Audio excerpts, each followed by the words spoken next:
Assalamualaikum warahmatullahi wabarakatuh. Perkenalkan, nama saya Nabila Rifda Firdaus dengan NIM 2403114677.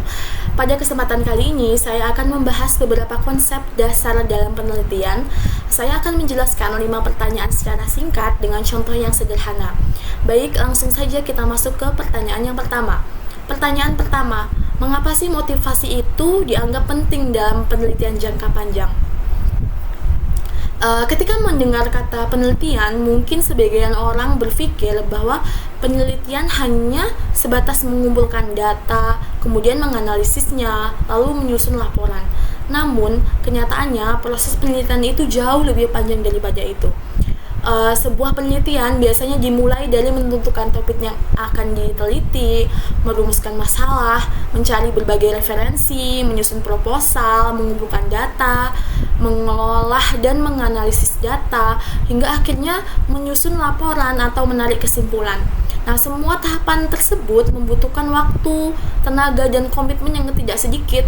Bahkan, untuk penelitian seperti skripsi atau tugas akhir, prosesnya itu dapat berlangsung selama berbulan-bulan. Nah, karena itulah, motivasi menjadi salah satu faktor yang sangat penting dalam penelitian jangka panjang. Motivasi dapat diartikan sebagai dorongan dari dalam diri seseorang untuk mencapai tujuan tertentu. Nah, dalam penelitian, motivasi membuat seseorang tetap memiliki semangat meskipun mungkin kedepannya menghadapi berbagai kesulitan. Selama proses penelitian, tentu akan ada berbagai kendala yang akan dihadapi. Misalnya, kesulitan mendapatkan referensi yang sesuai, respondennya yang susah ditemui atau tidak bersedia mengisi kuesioner.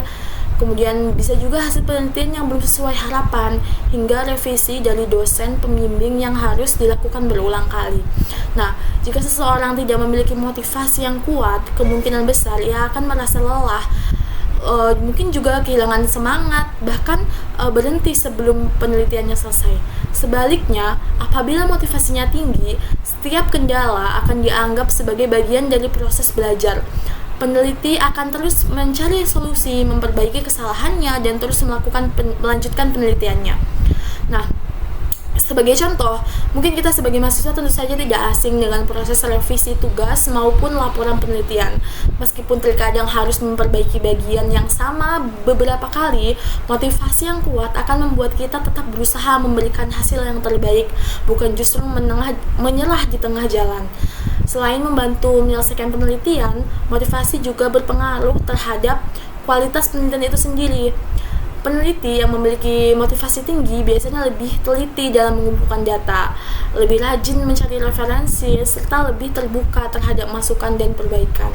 Oleh karena itu, dapat disimpulkan bahwa motivasi merupakan faktor yang sangat penting dalam penelitian jangka panjang, karena membantu peneliti tetap konsisten, sabar, dan mampu menyelesaikan seluruh proses penelitiannya hingga menghasilkan penelitian yang berkualitas.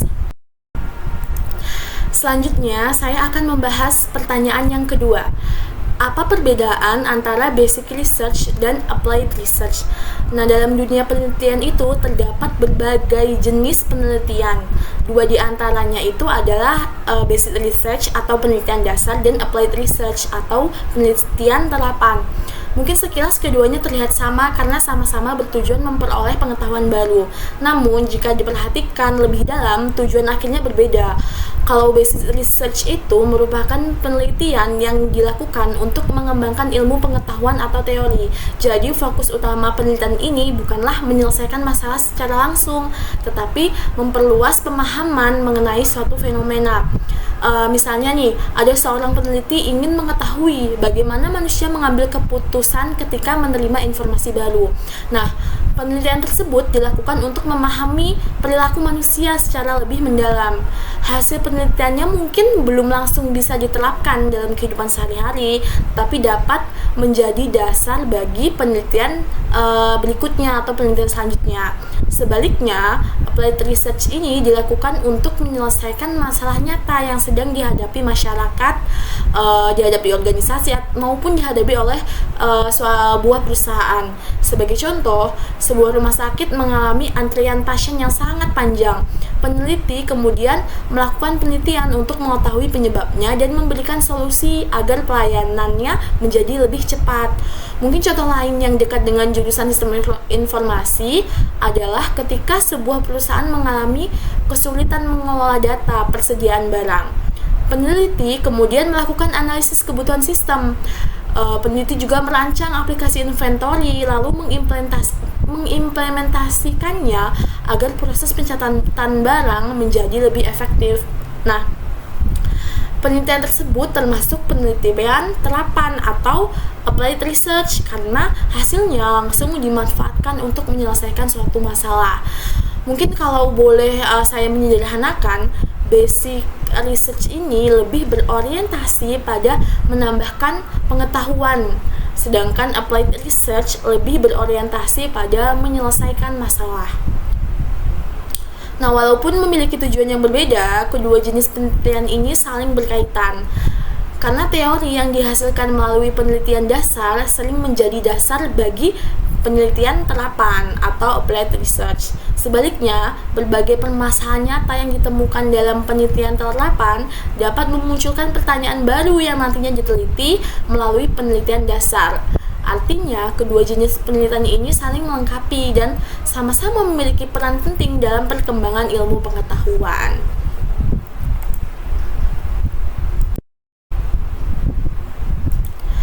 Nah, selanjutnya kita akan masuk ke pertanyaan yang ketiga.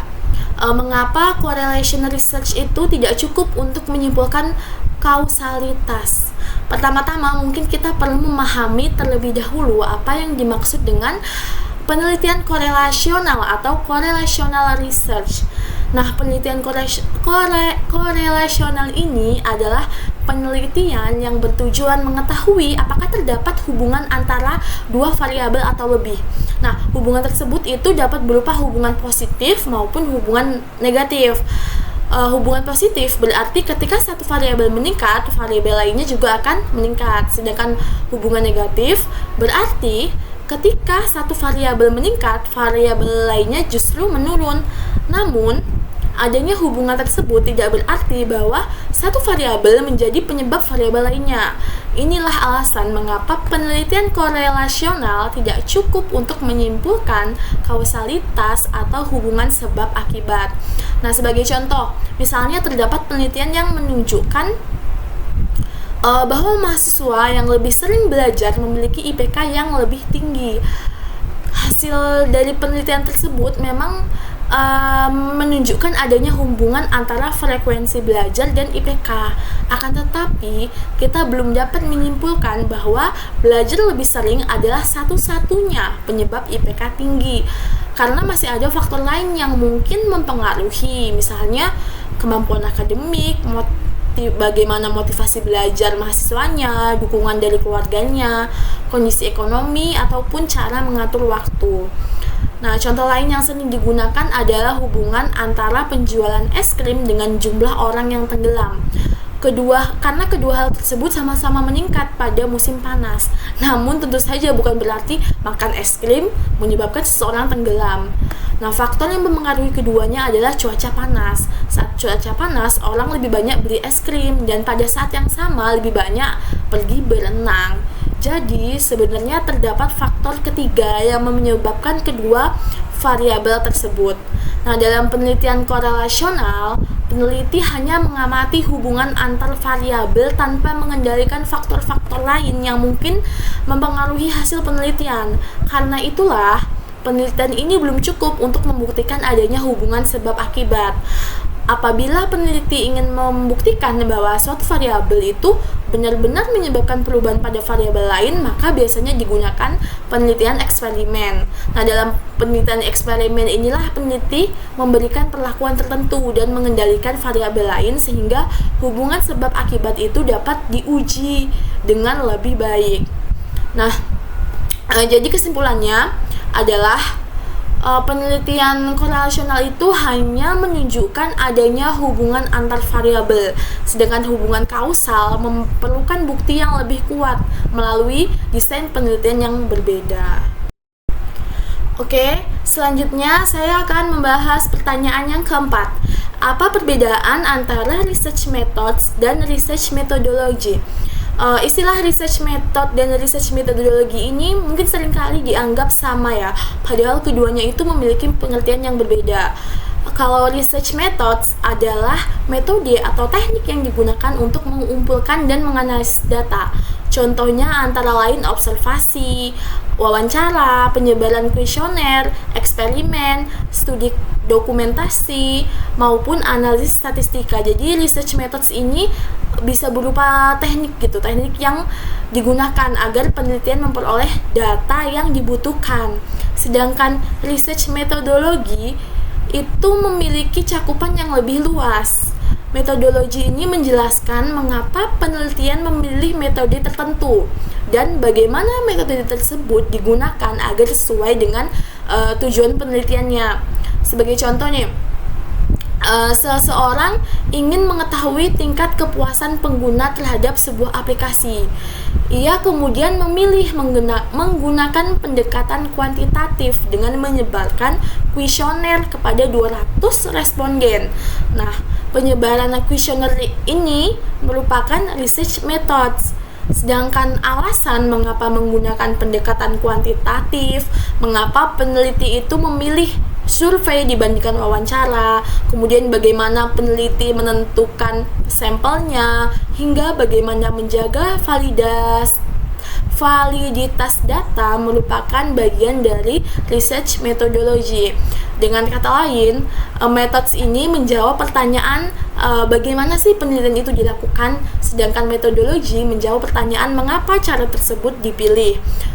Keduanya tidak dapat dipisahkan karena sebuah penelitian yang baik memerlukan metode yang tepat sekaligus alasan ilmiah yang jelas dalam memilih metode tersebut. Terakhir, saya akan membahas pertanyaan yang kelima. Sebutkan 3 ciri penelitian yang baik. Menurut saya, penelitian yang baik adalah penelitian yang dilakukan dengan mengikuti kaidah ilmiah sehingga hasilnya itu dapat dipercaya. Nah, terdapat 3 ciri utama yang sering dijadikan acuan bagaimana penelitian yang baik. Ciri yang pertama adalah sistematis. Artinya, penelitian dilakukan melalui tahapan yang jelas dan teratur, mulai dari merumuskan masalahnya, kemudian menentukan tujuan penelitian, bagaimana penelitinya menyusun kajian pustaka, memilih metode, mengumpulkan datanya, menganalisis data, hingga menarik kesimpulan. Dengan proses yang sistematis, penelitian ini akan lebih mudah dipahami dan meminimalkan kesalahan. Kemudian ciri penelitian yang baik yang kedua adalah objektif.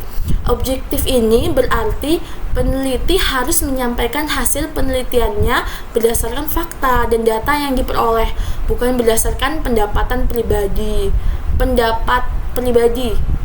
Bukan berdasarkan pendapat pribadi. Walaupun hasil penelitiannya itu tidak sesuai dengan dugaan awal, penelitinya tuh tetap harus melaporkannya secara jujur. Nah, kejujuran ini merupakan salah satu hal penting dalam penelitian. Kemudian, ciri penelitian yang baik yang ketiga adalah valid dan dapat dipertanggungjawabkan. Artinya, metode yang digunakan ini benar-benar sesuai dengan tujuan penelitian, sehingga data yang diperoleh mampu menggambarkan bagaimana kondisi yang sebenarnya. Selain itu, seluruh proses penelitiannya itu harus dijelaskan dengan baik, sehingga orang lain dapat memahami bagaimana penelitian dilakukan dan menilai bahwa hasilnya itu memang dapat dipercaya. Nah, selain 3 ciri tersebut, menurut saya penelitian yang baik juga harus memberikan manfaat. Manfaat tersebut bisa berupa pengembangan ilmu, mungkin juga bisa menjadi referensi bagi penelitian selanjutnya, maupun membantu menyelesaikan permasalahan yang dihadapi oleh masyarakat atau suatu organisasi. Nah, dengan demikian, penelitian itu tidak hanya berhenti sebagai laporan ilmiah, tetapi juga memberikan kontribusi yang nyata bagi masyarakat sekitar. Sebagai penutup, dari seluruh pembahasan yang telah saya sampaikan, dapat dipahami bahwa penelitian merupakan suatu proses ilmiah yang membutuhkan motivasi, ketelitian, serta metode yang tepat. Nah, motivasi ini membantu peneliti tetap semangat dalam menjalani proses penelitian yang panjang. Nah, basic research bertujuan mengembangkan ilmu pengetahuan, sedangkan applied research lebih berfokus pada penyelesaian masalah nyata. Kemudian, penelitian korelasional hanya menunjukkan adanya hubungan antar variabel dan belum dapat membuktikan hubungan sebab akibat. Selain itu, research method merupakan teknik yang digunakan dalam penelitian, sedangkan research methodology menjelaskan alasan ilmiah dalam memilih teknik tersebut. Nah, terakhir, penelitian yang baik harus dilakukan secara sistematis, objektif, serta menghasilkan data yang valid hingga hasilnya dapat dipercaya. Nah, demikian pemaparan yang dapat saya sampaikan. Semoga penjelasan ini dapat memberikan pemahaman yang lebih baik mengenai konsep-konsep dasar dalam penelitian. Terima kasih atas perhatiannya. Wassalamualaikum warahmatullahi wabarakatuh.